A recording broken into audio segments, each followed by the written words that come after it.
Bonjour à tous et bienvenue dans cette nouvelle vidéo qui traitera de la fusion des requêtes dans Power BI. Mais tout d'abord et comme d'habitude, si vous souhaitez aller plus loin dans les explications, je vous invite à cliquer sur les liens de formation dans la description et si vous ne souhaitez pas rater mes vidéos sur la comptabilité, la gestion et l'utilisation des outils tels que Power BI dans le monde de l'entreprise, n'hésitez pas à vous abonner à la chaîne. Alors pour illustrer cette vidéo sur la fusion des requêtes dans Power BI, je vous ai prévu le petit cas pratique suivant. Alors supposez que vous ayez une source de données comme celle-ci, avec dans une première colonne une liste de régions, dans une deuxième colonne une liste de chiffres d'affaires qui bien entendu sont rattachés à chacune de mes régions. Vous avez aussi une deuxième source de données ici, avec pareil des régions et des quantités vendues cette fois-ci qui sont rattachées à chacune de mes régions. L'objectif, ça va être quoi? Ça va être de fusionner ces deux bases de données de sorte à avoir les régions où il y a à la fois le chiffre d'affaires et les quantités vendues. Donc pour ce faire, je commence par quoi? Je commence par quelque chose que vous connaissez déjà, c'est-à-dire je vais dans Power BI, je clique tout simplement ici sur importer des données à partir d'Excel. Je sélectionne quoi? Je sélectionne simplement mes deux fichiers à la suite. Le premier, donc CA par région, comme ceci. Je clique donc sur ouvrir. Voilà, la connexion est en train de se faire. Hop, j'ai une nouvelle fenêtre qui apparaît. Je sélectionne mon onglet ici, qui correspond bien entendu à mon fichier, et je constate l'apparition de mon tableau. Je vais donc transformer les données ici et mon éditeur Power Query va donc s'afficher automatiquement. Une fois que c'est fait, donc voilà, j'ai mon tableau comme ceci. Je peux déjà changer éventuellement le nom, plutôt que de l'appeler feuille 1, on peut le renommer, on peut mettre CA région par exemple, voilà, tout simplement, hop, comme ceci. Donc chiffre d'affaires par région, et maintenant qu'est-ce que je fais? Eh bien j'importe tout simplement ma deuxième source de données. En cliquant ici, voilà, pareil, Excel, hop, et cette fois, je clique sur quantité par région. Je clique bien entendu sur ouvrir. Ma fenêtre apparaît donc comme tout à l'heure, je vois ici mon fichier, je clique sur feuille 1, j'ai mon tableau qui apparaît, je clique très simplement sur OK, et regardez, dans mon éditeur Power Query, j'ai là ma deuxième requête qui apparaît, donc je vais mettre quoi? Je vais renommer, je vais mettre tout simplement quantité, QTE, région. Voilà, comme ceci. Et j'ai donc mes deux tableaux. Maintenant, avant de faire la fusion des requêtes de façon pratique, je vous propose un petit point théorique. Alors pour bien comprendre les mécanismes de fusion de requêtes sur Power BI, je vous ai prévu plusieurs petits cas théoriques. Tout d'abord, on va commencer ici par le cas simple. Donc qu'est-ce qu'on a? On a tout d'abord ce que l'on appelle des tables. Donc là, vous voyez mes deux différentes tables. Qu'est-ce que j'ai dans ma première table, c'est-à-dire celle de gauche? J'ai une liste de régions, la Corse, la Bretagne et la Normandie. Mais j'ai aussi la colonne de chiffre d'affaires pour chacune de mes régions. Dans ma deuxième table, qu'est-ce que j'ai? J'ai là encore ma colonne de régions avec la Bretagne, la Normandie et la Corse. Bien que l'ordre soit différent, il y a les mêmes régions dans chacune de mes différentes tables. Mais cette fois-ci, je n'ai pas le chiffre d'affaires, j'ai les quantités vendues. Et l'objectif, ça va être bien entendu de fusionner l'ensemble de ces différents éléments. Donc vous voyez, on a ici les mêmes régions dans un ordre différent, ce qui ne posera pas de problème au traitement Power BI. La colonne de région sera appelée notre colonne de jointure. Donc c'est cette colonne-là qui va donc filtrer les différents éléments. Donc c'est cette colonne-là qui va rapatrier les différentes données. Par exemple, ici, si on souhaite fusionner ces colonnes, ces deux tables plutôt, qu'est-ce qu'on obtiendra? On obtiendra le tableau de résultats suivant avec comme première colonne bien entendu les régions, donc la Corse, la Bretagne et la Normandie. En deuxième colonne, le chiffre d'affaires et bien entendu en troisième colonne, les quantités vendues. Alors ça, c'est pour ce qui concerne le cas simple, c'est-à-dire les mêmes régions, le même nombre de lignes sur deux tables différentes. Voyons maintenant d'autres cas. Par exemple, j'ai une table ici, avec, comme tout à l'heure, des régions. La Corse, Bretagne, Normandie. En deuxième colonne, qu'est-ce que j'ai? J'ai le chiffre d'affaires. Pour l'instant, ça ne change pas vraiment. Dans ma deuxième table, qu'est-ce que j'ai? J'ai la région Corse, la région Bretagne. Donc comme sur ma table 1. Par contre, en dernière ligne, j'ai la région Grand Est, qui n'apparaît pas dans ma première table. De la même manière, la région Normandie n'apparaît pas dans la deuxième table. Donc, dans ce cas-là, qu'est-ce qu'on va avoir? On va avoir des traitements différents en fonction du type de jointure souhaité. Par exemple, ici, nous avons deux tables. Et je souhaite faire ce que l'on appelle une jointure externe gauche. Alors qu'est-ce que c'est? C'est tout simplement, regardez, je vous ai mis un petit schéma avec les deux cercles, peut-être que ça sera un petit peu plus parlant pour vous. On aura comme colonne de jointure la colonne de ma table la plus à gauche, c'est-à-dire les régions A, B et C, et on devra rapatrier les éléments de notre table numéro 2, donc la plus à droite. Si on fait une jointure externe gauche, qu'est-ce qu'on va obtenir? On va obtenir le tableau suivant. Et regardez bien le mécanisme qui en découle. Dans le tableau de résultats, on aura la région A, la région B et la région C, c'est-à-dire les régions qui apparaissent dans la table de gauche. Et vous constatez que nous n'avons pas rapatrié la région E qui apparaît, elle, dans la table de droite. Par conséquent, Power BI va rapatrier les régions de ma table de gauche, c'est-à-dire A, B et C. Pour le chiffre d'affaires, cela ne posera pas de problème puisqu'ils sont déjà présents dans la table de gauche. Par contre, pour les quantités vendues, qu'est-ce que vous remarquez? Vous remarquez que dans ma table numéro 2, je n'ai pas de quantité vendue pour la région C. Dans ce cas-là, qu'est-ce qu'on aura? On aura la valeur nulle qui sera affichée tout simplement dans Power BI comme ceci. Bien entendu, jointure externe gauche dit bien entendu sa réciproque, c'est-à-dire jointure externe droite. Donc là, la colonne de référence, ça sera la colonne de ma table de droite, c'est-à-dire les régions A, B et E. Je vous ai mis là encore le schéma pour que vous puissiez un petit peu visualiser ce qui va en découler. Et on obtiendra le tableau suivant. C'est-à-dire qu'on aura les régions de ma table de droite, régions A, B et E. Au niveau des quantités vendues, alors là, ça ne posera pas de problème, on va rapatrier les bonnes quantités. Par contre, au niveau du chiffre d'affaires, cette fois-ci, la valeur nulle va apparaître au niveau de la région E. Pourquoi? Tout simplement parce que dans notre table numéro 1, il n'y a pas de chiffre d'affaires pour la région E. Alors voilà pour ma jointure externe droite, on va encore voir d'autres types de jointures. Par exemple, ici, la jointure maintenant interne. Alors qu'est-ce que c'est? Là encore, je vous ai placé le schéma, donc c'est l'intersection de mes deux tables. Et qu'est-ce que cela va donner d'après vous?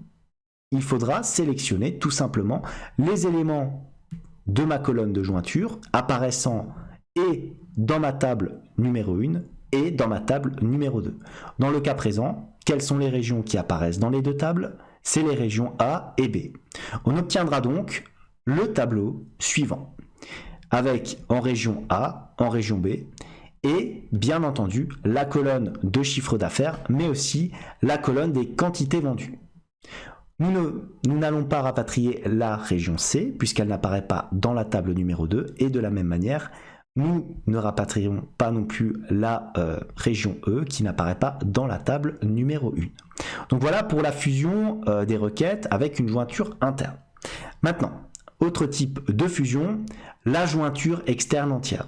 Je vous avoue que c'est généralement ce type de fusion que j'effectue. Généralement, on cherche à consolider l'ensemble des données. Donc c'est la plus importante à retenir. Regardez le schéma, qu'est-ce qu'on obtient? On comprend très vite que là, on rapatrie vraiment tout ce qu'on a dans nos tables. Et qu'est-ce qu'on va obtenir? On va obtenir dans ce cas-là le tableau le plus complet avec tous les éléments de nos tables qui seront rapatriés en résultat. Donc on aura l'ensemble des régions présentes dans nos deux tables de base, c'est-à-dire les régions A, B, C et E. On rapatrie le chiffre d'affaires correspondant lorsque cela est possible, et lorsque cela n'est pas possible, par exemple pour la région E qui ne fait pas apparaître de chiffre d'affaires dans la table numéro 1, on fait apparaître la valeur nulle. De la même manière, pour les quantités vendues, pour la région C, nous n'avons pas la donnée, dans ce cas-là, Power BI fera apparaître, là encore, la valeur nulle dans le tableau de résultats.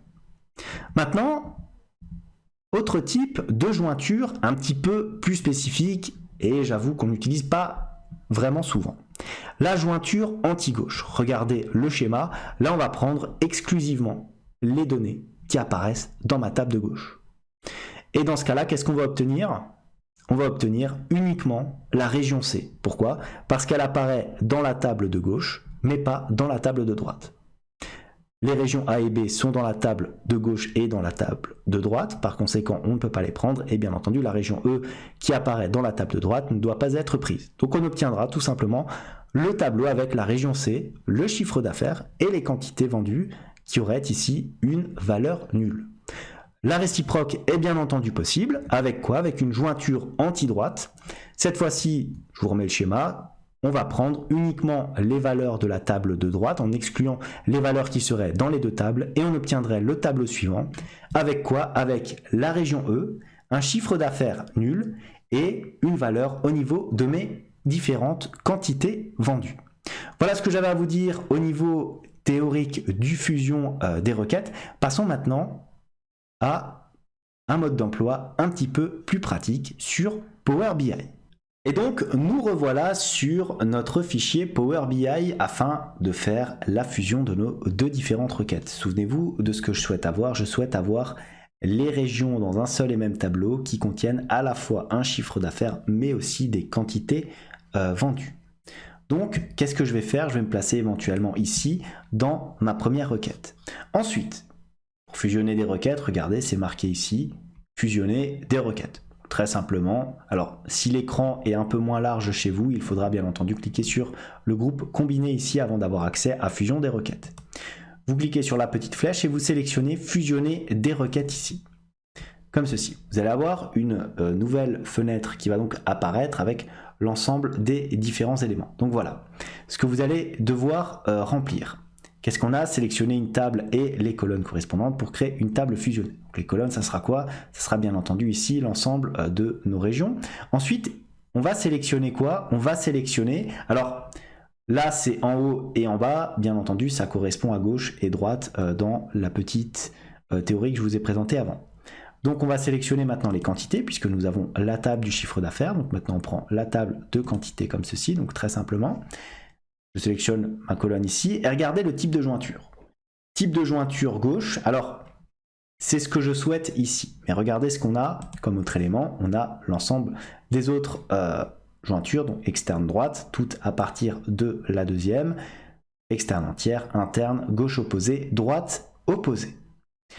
Donc on va prendre externe gauche ici. J'ai aussi, et vous le noterez, la possibilité d'utiliser la correspondance approximative pour effectuer la fusion. Alors je vous conseille pas trop de faire ça. Généralement je pense que c'est plus générateur d'erreurs qu'autre chose et que c'est utile que dans de très rares cas. Donc on va quand même regarder rapidement. Si je clique ici, qu'est-ce que j'ai? J'ai différentes options. Utiliser la correspondance approximative. Pourquoi? Alors on a un seuil de similarité qu'on peut éventuellement ici taper. On a ignoré la case, donc là éventuellement si vous avez des données en majuscules et en minuscules, ça passera dans la même zone. Faire correspondre en combinant à partir de parties de texte, donc là il ne faudra pas que le titre soit le même, mais juste une partie bien entendu. Nombre maximal de correspondance, donc ça c'est pas extrêmement important. Généralement on met l'ensemble des correspondances possibles et éventuellement la table de transformation. Voilà, regardez, on a ici une petite validation qui nous dit la sélection correspond à 8 des 8 lignes de la première table. Donc, vous voyez, ça veut dire qu'il y a les 8 lignes de la première table contenues dans ma deuxième table. Alors, qu'est-ce que je vais faire? Je vais décocher ici la correspondance, bien entendu, approximative et je vais cliquer sur OK tout simplement afin d'avoir mon tableau. Alors, qu'est-ce que j'ai? Regardez, j'ai une nouvelle colonne, quantité région, qui s'est affichée ici. C'est pas très lisible. Si je clique dessus, qu'est-ce que je peux observer? Je peux observer que, regardez, j'ai l'ensemble de mes colonnes dans une seule et même cellule. Je vais revenir en arrière, hop, et je vais changer un petit peu le format de cette colonne. Donc je vais aller regarder ici, dans le petit carré avec les deux flèches, je vais cliquer dessus, et qu'est-ce que j'ai? J'ai la possibilité ici de développer ou agréger. Je vais rester sur développer pour vous montrer ce qui va se passer. J'ai pas besoin de résélectionner ici les régions. Donc je désélectionne et je ne souhaite finalement que les quantités vendues. Donc je clique sur OK et regardez ce qui va se passer. Vous constatez qu'ici nous avons à chaque fois la région qui va se répéter. Alors c'est pas ce qu'on cherche. Donc moi qu'est-ce que je vais faire? Plutôt que de développer, je vais choisir d'appliquer une somme. Donc je clique ici et regardez, je vais dans agréger. Je peux agréger quoi? Alors le nombre de régions, c'est pas ce qu'on cherche, mais je peux agréger surtout la somme des quantités par région. Donc je clique là-dessus, j'appuie sur OK et regardez, j'ai désormais mon tableau ici donc qui s'appelle somme de quantité région. Hein. Donc bien entendu, on peut éventuellement renommer cette colonne-là en mettant tout simplement quantité vendue. Comme ceci, voilà. Voilà. Et on a donc notre tableau, et regardez, on a bien les différents éléments, on a les régions ici, le chiffre d'affaires par région, et bien entendu, les quantités qui ont été rapatriées pour chacune de mes différentes régions. Alors là, bien sûr, j'ai pris un cas très simple avec un très petit tableau. Vous allez devoir retravailler, retraiter des données bien plus conséquentes, contenant généralement des centaines, voire des milliers de lignes. Mais le raisonnement est le même. Voilà ce que j'avais à vous dire sur la fusion des requêtes sur Power BI. Comme d'habitude, si cette vidéo vous a plu, n'hésitez pas à la liker, à la commenter, à vous abonner à la chaîne si ça n'est pas encore fait. En tout cas, moi je vous dis merci et à bientôt pour une nouvelle vidéo.